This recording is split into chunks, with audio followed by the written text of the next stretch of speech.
This is November 13th, 2017. I'm working with a group of students from Stewarts Creek High School that are registered to take the December 9th ACT. We'll be posting this on Twitter and Facebook. What I want to do today is I want to give you a general overview for how to approach the ACT, looking at maybe being like 3 weeks or a month removed from taking the test. In this group, we have about 60 to 65% of them who have not taken the ACT before, so it's going to be a lot of new information for them. We do have some juniors and seniors who have taken it before, and so we want to help them improve their scores and do the best they possibly can. First thing you want to know about the ACT is this.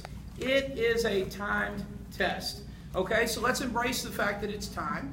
Let's start to play this whole ACT game the way that we should. Let's take advantage of the fact that it's timed. Now, some of you, when you hear time test, you start to tense up, you freak out a little bit. All right, I understand that. All right, for me personally, when I took the ACT, I did pretty good. Didn't do as good as I could have, though, because number one, I thought, oh man, timing. Let me give you an example. My reading, I'm a good reader, but I'm a slow reader. Okay, so methodical, I didn't get through all the questions, and I took it back in 1990. All right, I did fine, got into college, got some scholarships, but didn't do what I could have done if I knew what I know now. Now, we will break this down into the 4 different components of the test. I want to start on Thursday, we'll talk about the reading.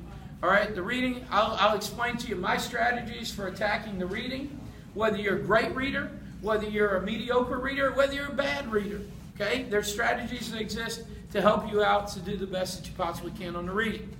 We'll take a lot of time. I'll take the reading and then we'll bridge over and we'll talk about the science. Because the reading and the science really are connected to one another. Now, how many of you guys kind of would say, all right, I struggle with big scientific words? All right, yeah, a bunch of us do. It's okay. Now, what we'll do is we'll figure out how to approach the science based on what we know from the reading to maximize our score in the science and not have to worry about those big scientific words. Okay, believe it or not, it really does work that way. Now, a couple things you do need. All right, you need to understand it's going to take a little bit of time outside of your normal day. Okay, in the evening sometime, maybe it's during an ICU period, it's going to be tough during your class.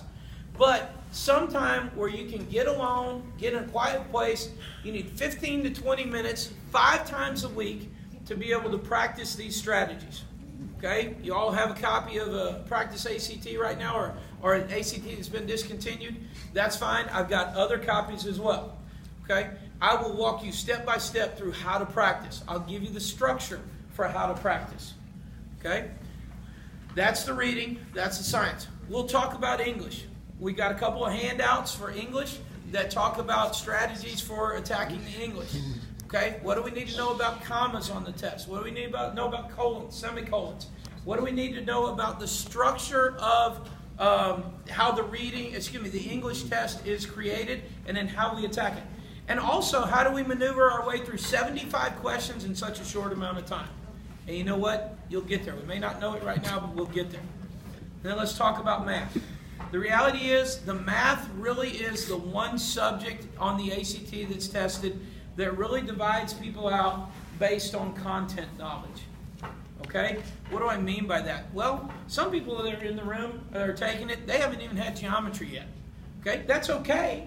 You're missing about 30% of the material, though, that's going to be on the test. It's not bad. You'll have it next year, more than likely. Okay? But we want to maximize and do the best that we possibly can on the material that we know. All right? I'll give you, for instance, there's times that I work with students that maybe they have 17, 18, 19 on math. They're trying to get to that qualifying score of 21 and 22. All right? I don't necessarily need to work with them on the structure of a trigonometry problem.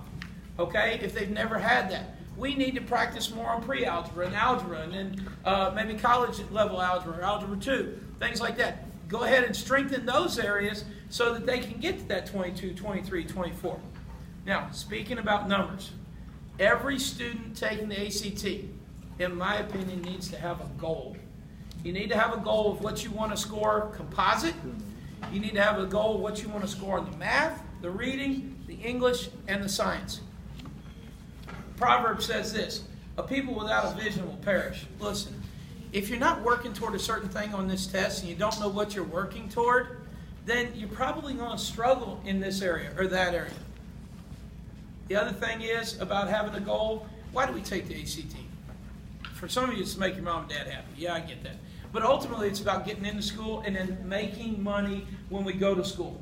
All right? Whether it's a scholarship, whether it's who knows what. I mean, there's all sorts of things out there to help you out to not just get into school, but help pay for it. Okay? ACT is probably that biggest component to help that happen. Okay? So it's nice to have a goal. I'll give you for instance. Okay? Let's say I want to go to a state school in Tennessee. All right? Can I get a full scholarship with a 21 on the ACT? I cannot. Well, can I qualify for the Hope Scholarship? If you don't know, it's easy to find out. You go and you do the research. But let's say I want to get a full scholarship to Middle Tennessee State University. You go on their website, you start to look at what it would take based on the ACT. Boom, now I have a goal. Now, the other thing is this. For you that are taking this test for